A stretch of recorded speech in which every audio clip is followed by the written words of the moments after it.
Ya, kembali lagi di Apa Kabar Indonesia Pagi. Pemirsa, kita hadirkan informasi. Ini ada warga yang tinggal di rumah susun Kampung Bayam di kawasan Jakarta Utara hingga kini masih belum memiliki air dan listrik untuk memenuhi kebutuhan hidup mereka sehari-hari. Rumah susun Kampung Bayam ini terus menjadi polemik. Rumah susun yang dijanjikan untuk warga Kampung Bayam sebagai bentuk kompensasi dari pembangunan Jakarta International Stadium atau JIS pada saat Anies Baswedan masih menjabat sebagai Gubernur DKI Jakarta, hingga kini belum juga mendapatkan izin untuk dihuni dari Gubernur pengganti Anies, Heru Budi Hartono. Pada 13 Maret 2023, warga akhirnya memutuskan untuk tetap menempati rumah susun tanpa izin dari pihak Jakpro. Warga pun mengatakan berkali-kali mendapatkan intimidasi atau ancaman sejak menempati rumah susun. Warga yang tinggal di rumah susun tanpa dialiri fasilitas listrik dan juga air, sehingga mereka mengumpulkan uang untuk membeli genset sendiri. Walaupun dengan fasilitas seadanya, namun warga Kampung Bayam tetap berkeyakinan bahwa mereka hanya menempati dan tinggal di hunian yang menjadi hak mereka. Kalau kita ingat ya, kalau Kampung Susun Bayam ini kurang lebih tahun 2022, Oktober 2022 diresmikan. Novembernya warga ini sudah menempati beberapa titik di Kampung Susun Bayam. Di sekitar JIS lah sekarang ya. Di sekitar JIS lah ya. Bahkan saat pembangunan JIS juga belum rampung begitu ya.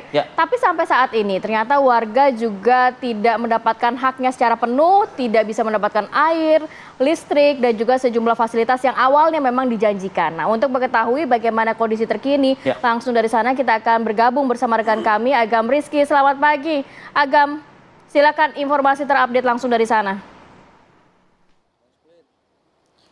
Ya, baik, selamat pagi Arif Fadil, Kamarati dan juga pemirsa. Betul sekali, hingga saat ini Pemprov DKI dan juga Jakpro masih belum memberikan izin kepada warga Kampung Bayam ini untuk menghuni hunian mereka.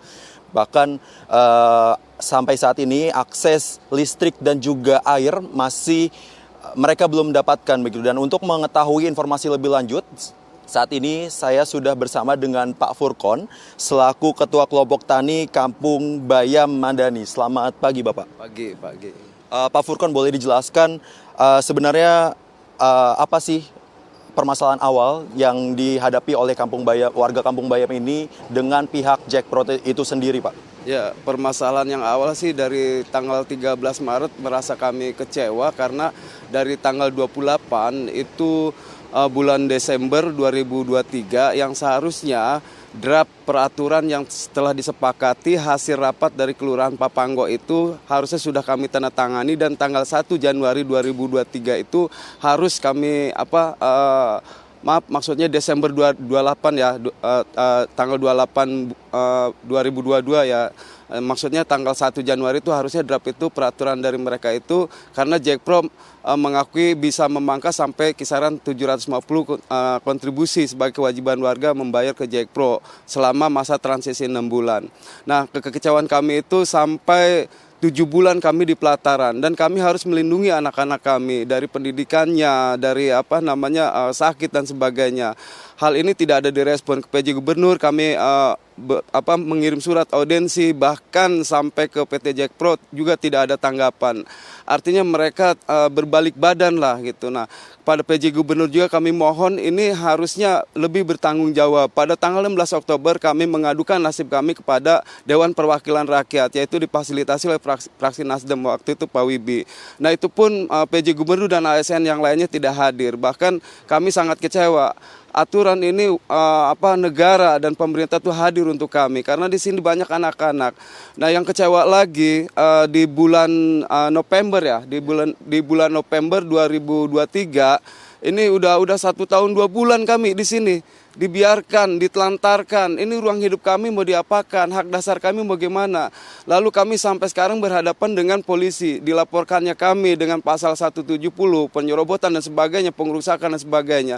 Tetapi ini di sini PJ Gubernur harus berperan bertanggung jawab, hadirlah negara untuk kami. Banyak anak-anak ini yang memang mentalnya sekarang ini terganggu, pendidikan ekonomi kami. Bahkan kami seharusnya sudah menjalani edukasi, dan sudah tertinggal lama kami dengan Sudin Pendidikan yang sudah sekarang bahkan sampai pensiun ya. Aturan kami sudah mengedukasi, bahkan ibu-ibu yang sudah belajar bahasa Inggris, yang sudah bagus bahasa Inggrisnya dan siap bersanding dengan stadion taraf internasional. Seolah-olah kami yang dulunya sampah, yang sudah didaur ulang untuk menjadi percontohan living example, ya ini gagasan-gagasan gubernur sebelumnya, hayolah diikutin lah, berkeadilan lah, mau tinggal di mana lagi. Nah yang sangat kecewa lagi kemarin tanggal 8 Desember ya, tanggal 8 kemarin ya, Januari Mas ya. Nah itu kami dapat dijembatani setelah 3 kali pemanggilan dari Polres Jakarta Utara, Kanit, dijembatani bahwasannya akan diagendakan dengan asisten pemerintahan di Kota Administrasi Jakarta Utara bertemu dengan Direktur Pengembangan Bisnis dan Usaha. Lagi-lagi kami dilempar bola, agenda yang dijadwalkan pada jam 2 terus tidak ada, dihentikan. Nah tiba-tiba seling 1 jam cepat begitu, Kanit mengontak lagi kepada pendamping kuasa hukum. Nah agenda ditemukan lanjut di Polres Jakarta Utara. Nah ya anggap kami akan ketemu dengan asisten pemerintahan dan Direktur Pengembangan Bisnis dan Usaha gitu. Ternyata lagi-lagi kami ini bukannya untuk dialog, tetapi penekanan kami harus keluar. Apabila tidak keluar, proses hukum berjalan sesuai yang dilaporkan oleh bernama Hikmat. Nah ini Kanit dan PT Jakarta Propertindo yang si pelapornya Hikmat ini seharusnya juga nggak begitu, nggak ada penekanan. Kita ingin dialog dari tanggal 13 Maret sampai sekarang belum ada dialog untuk bagaimana win-win solution buat warga di sini.